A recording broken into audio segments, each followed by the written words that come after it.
জমিনে জায়গা হবে না, এ কথা বিশ্বাস করো। এরা হচ্ছে গিয়ে রাজাকার, আলবদর, আলসান যুদ্ধাপরাধীদের। আমি রাজাকার নই, আমাকে রাজাকার বলে যদি তাকে প্রমাণ করতে না পারে 10 কোটি টাকার মানহানি মামলা দায়ের করব। অনেক পাপ আছে যে আমাদের এই পাপের মানে ভোগ করতে হয়, পাপের শাস্তি ভোগ করতে হয়। ধরুন আপনাকে কেউ আঘাত করলো, সেই আঘাতে আপনি সাময়িক ব্যথা পেয়েছেন, কিন্তু কয়েকদিন পর শুনলেন সেই আঘাতকারীর হাতটাই এখন আর নেই। বিষয়টা আপনার কাছে কেমন লাগবে? বিষয়টা বোঝার জন্য 1 বছর পিছনে চলে যাই। জালিমদের নির্যাতনে গত বছর 14 আগস্ট কারাগারে অসুস্থ হয়ে ইন্তেকাল করেছিলেন মাওলানা দেলোয়ার হোসেন সাঈদী। 1 বছর পর এই আগস্ট মাসেই জালিমরা পরাজিত হয়ে বাংলাদেশ ছেড়ে পালিয়েছেন। তবে আশ্চর্যের বিষয় হলো 2008 সালে আওয়ামী লীগ ক্ষমতায় আসার পর থেকে মাওলানা দেলোয়ার হোসেন সাঈদী সহ অনেক নিরপরাধ আলেম ওলামাকে বিনা দোষে শাস্তি নিশ্চিত করতে আওয়ামী লীগের দালাল হিসেবে কাজ করেছিলেন ব্যারিস্টার সুমন। মুসলমান থাকবে না, এই সব কথা যারা বলছেন তারা এই সব কথা বলে তো আর পাকিস্তানকে আটকাইতে পারেন নাই, এই দেশে রাখতে পারেন নাই। এই আপামর মুক্তিযোদ্ধারা এই দেশটারে জয় করে নিয়েছিল। আপনি খেয়াল করে দেখবেন এদের বংশধররাই, আমার কাছে মনে হইতেছে, আমি জানি না আপনারা এটা বিশ্বাস করবেন কিনা, আমার মনে হইতেছে যারা এরা হচ্ছে গিয়ে রাজাকার, আলবদর, আলসান যুদ্ধাপরাধীদের। আমি নাইলে দেখবেন সরকার কিন্তু এদের ফান্ড কোন জায়গা থেকে আসতেছে, তারা কোথা থেকে টাকা পাইতেছে, এরা এখন আর ওয়াশ করার দরকার নাই। ইসলাম প্রতিষ্ঠা এদের কোনো উদ্দেশ্য না, এদের উদ্দেশ্য হচ্ছে গিয়ে প্রকৃত আমি সরকারের কাছে দাবি জানাবো, আপনারা একটু যাচাই করে দেখেন তাদেরকে রাষ্ট্রদ্রোহ মামলায় আনা যায় কিনা। এইটা সিনিয়ররা ভাব করে আমাদের অনুমতিতে যারা আঘাত দিয়েছেন তারা যাই হোক কোনোদিন প্রকৃত মুসলমান হইতে পারেন। কারাগারে বন্দী অবস্থায় আল্লামা দেলোয়ার হোসেন সাঈদীর মৃত্যুর জন্য ব্যারিস্টার সুমনকে দায়ী করছে সাধারণ মানুষ। দর্শক, আপনাদের কি মনে হয় আল্লামা দেলোয়ার হোসেন সাঈদীর বিনা দোষে যাবজ্জীবন কারাদণ্ড এবং কারাগারে তার মৃত্যুর জন্য আসলে কি ব্যারিস্টার সুমন দায়ী? আর যদি ব্যারিস্টার সুমন দায়ী হয়ে থাকে তাহলে তার শাস্তি চান কে এবং ব্যারিস্টার সুমনের কি শাস্তি চান? আপনাদের মতামত অবশ্যই কমেন্ট করবেন। আওয়ামী লীগের 5 আটা ব্যারিস্টার সুমন নামের প্রথমে সৈয়দ থাকলেও সবসময় হুজুরদের বিরুদ্ধে ছিলেন তিনি। মানবতা বিরোধী অপরাধের বিচারের জন্য গঠিত আন্তর্জাতিক অপরাধ ট্রাইব্যুনালের প্রসিকিউটর ছিলেন ব্যারিস্টার সুমন। এই সময় আওয়ামী লীগ সরকারকে খুশি করতে আদালতে বিভিন্ন মিথ্যা তথ্য প্রমাণের মাধ্যমে অনেক নিরপরাধ মানুষকে ফাঁসির কাঠগড়া পাঠিয়েছেন ব্যারিস্টার সুমন। অনেকগুলো লোক মরে গেল, কিছু আসে যায় না। যদি কোনো কারণে আওয়ামী লীগ ফল করে তাইলে আমি আপনাদেরকে সাক্ষী দিয়ে যাচ্ছি, আমরা তো বাঁচবই না। আপনারা যারা আমেরিকাতে আছেন কোনোদিন যদি বাংলাদেশে যান আপনাদেরও বহু নাম লিস্টেড আছে যে আপনারাও বাঁচবেন না। উনি যখন ট্রাইব্যুনালে ছিলেন ওনার সর্বোচ্চ শক্তি দিয়ে ঢাকা ইউনিভার্সিটি থেকে পাশ করা অনেকগুলা শিবিরের অ্যাডভোকেট যাদেরকে আমরা ঢাকা ইউনিভার্সিটি চিনতেই পারতাম না, মনে করতাম যে এরা প্রতি মুক্তিযুদ্ধের সপক্ষের লোক।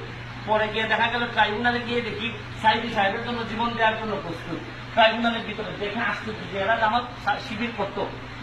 আমার বিশ্বাস যে দেখবেন আমাদের এই জ্যাকসন হাইটে আশেপাশে, আমাদের আশেপাশে এত লোকজন আছে মনে হবে মুক্তিযুদ্ধের সপক্ষের, কিন্তু দেখবেন কখন যে পকেট থেকে চুরি বের করে আপনার গলায় লাগাইবো এটা বোঝার কোনো কায়দাই নেই। এবং এদেরকে আমি যতটুকু চিনছি এরা হাইলি কমিটেড, হাইলি মোটিভেটেড এবং এরাই এখন কিন্তু ওই জঙ্গিবাদ যারা আপনারা বলতেছেন টু সাম এক্সটেন্ট এদের টাকায় ব্যবহৃত হইতেছে। আমার ব্যক্তিগত পুরা বিশ্বাস।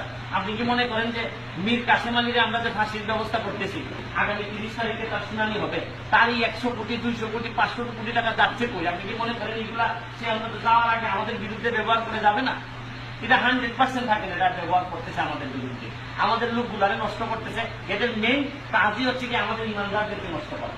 2013 সালে 14 ফেব্রুয়ারি মাওলানা দেলোয়ার হোসেন সাঈদীকে ফাঁসির রায় দিয়েছিলেন আওয়ামী লীগ সরকার। সেই সময় সাঈদী সাহেব আদালতকে উদ্দেশ্য করে বলেছিলেন, আপনারা নিজেদের শপথের উপর দায়বদ্ধ থেকে বিচার করতে পারেননি। তবে পরবর্তীতে সারা দেশে আন্দোলন এবং প্রতিবাদের মধ্যে 2014 সালে ফাঁসির রায় পরিবর্তন করে যাবজ্জীবন কারাদণ্ড দেয় আদালত। গত বছর 14 আগস্ট মৃত্যুর আগের দিন পর্যন্ত কারাগারেই ছিলেন আল্লামা দেলোয়ার হোসেন সাঈদী। এভাবে কারাগারে সাঈদী সাহেবের মৃত্যুর জন্য ব্যারিস্টার সুমনকে অনেকাংশে দায়ী বলে মনে করছেন সাধারণ মানুষ। অবশ্যই বাংলাদেশে আমরা এই ধরনের একটা ট্রাইব্যুনাল তৈরি হোক, যারা যুদ্ধাপরাধের সাথে জড়িত ছিল, যারা মুক্তিযুদ্ধের বিরোধিতা করেছে তাদের বিচার হোক, আমাদের কোনো সমস্যা নেই। কিন্তু দেলোয়ার হোসেন সাইদি তিনি যুদ্ধাপরাধী ছিলেন।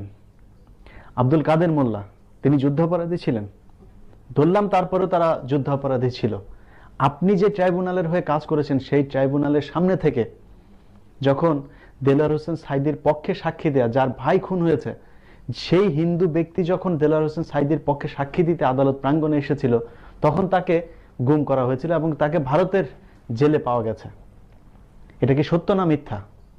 যদি সত্য হয়ে থাকেন তাহলে আপনি সেদিন কেন পদত্যাগ করেন নাই? 2008 সালে আওয়ামী লীগ ক্ষমতায় আসার পর থেকে 2024 সাল পর্যন্ত কট্টরপন্থীভাবে আওয়ামী লীগের এজেন্ট হয়ে কাজ করে আসছিলেন ব্যারিস্টার সুমন। কিন্তু তারপরও সামাজিক যোগাযোগ মাধ্যমে দুর্নীতি, ন্যায় বিচার এবং মানবতার ফেরিওয়ালা হিসেবে ব্যাপক জনপ্রিয় হয়ে ওঠেন ব্যারিস্টার সুমন। আমার এলাকার আমি এমপি হয়ে ঈদের আনন্দটা কেমনে করি, যেখানে উনার এইরকম বাজে অবস্থা। আপনাদেরকে উনার অবস্থাটা দেখাই। উনার 3টা মেয়ে আপনার ছিল না? আপনার এই কাছে আসো। আপনার জামাই মারা গেছেন কবে? কত বছর হইতে পারে আন্দাজে? 20 বছর হইব। আচ্ছা দেখি আই আপনার ঘরের অবস্থা দেখি দেখি এখানে আইনগো, আপনি আইনগো, আপনি হ্যাঁ হ্যাঁ, এই যে ঘরের অবস্থাটা এখানে তো বৃষ্টিতে পানি পড়ে না? তা আপনারা তখন কেমনি সময় বৃষ্টির সময় এলে অন্য করে যান গিয়া? তা আপনারা এই অতদিন ধরে সাহায্য টাহ্য কুস্তা পাইছেন না?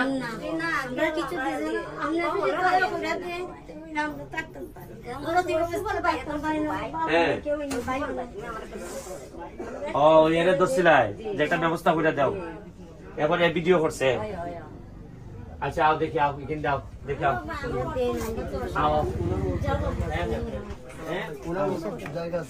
আর এটা খার জায়গা উনি এটা বন্টন হয়ে গেছে গা। বন্টন হওয়াতে মানে এরা যারা আছে, অন্যরা যারা আছে, এরা তাইতে ওই জায়গার মিছে, খালি জায়গার মিছে জায়গা দিছে। কোনালো তোমার জায়গা দিছে? টাকা পয়সা লাগি খতকান্দুর আও আমার সাথে, আও দেখি আও দেখি আও তোমরা রবে দু আও আও দাঁড়াও। কোনালো বেটির জায়গা এই দেখে এখান থেকে লাগবো দেখতো। হ্যাঁ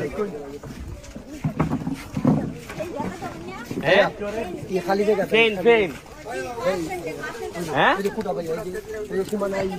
এখানে নি খোলা নয়, কি জায়গাটা ওই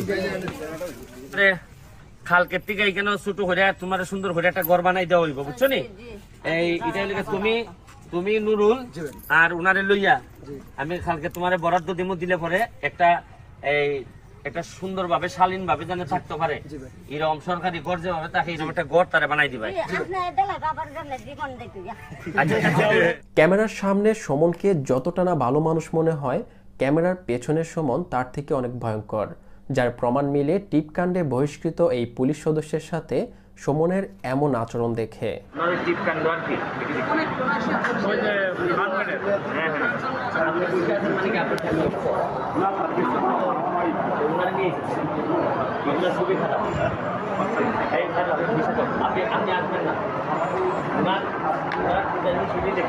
শুধু তাই নয়, নিজ স্বার্থ ছাড়া কোনো কাজই করতেন না ব্যারিস্টার সুমন। বিভিন্ন সময় ফুটবল ফেডারেশনের সাথে যুক্ত বিভিন্ন এমপিদের দুর্নীতি নিয়েও কথা বলতে দেখা গিয়েছে সুমনকে। জানা যায় এগুলো নিজের স্বার্থের জন্য করেছিলেন সুমন, যেন এই জায়গাগুলো খালি হলে এই জায়গাগুলোতে নিজের জায়গা তৈরি করে নিতে পারেন। যারা ফুটবল চিনে জানে, এর মধ্যে প্রায় 18 কোটি যদি জানে, এরা জানে যে এই ফুটবল ফেডারেশন ব্যর্থ এবং দুর্নীতিবাজদের আখড়া। বাংলাদেশের ভিতরে যেসব দুর্নীতি হয় এগুলা তো ধরেন আমরা নিজেরা জানি, এখন আন্তর্জাতিকভাবে জানে যে আমরা অন্যান্য দুর্নীতি তো করে ফুটবলের জন্য কয়টা টাকা দিলেও এই টাকা আমরা দুর্নীতি করি। এখনের যে কমিটি, অলরেডি কমিটি কাজ শুরু করার আগে 2 জন পদত্যাগ করছে। বুঝেন না যে তদন্ত কি হবে? যে পুলিশ বা বিভিন্ন ডিপার্টমেন্টে দেখবেন ডোপ টেস্টের ব্যবস্থা আছে, যে আপনি যদি কোনো মাদক নিয়ে থাকেন, শরীরে যদি মাদক থাকে, তাহলে ডোপ টেস্টের ব্যবস্থা করে তাকে চাকরি থেকে চাকরিচ্যুত করা হয়।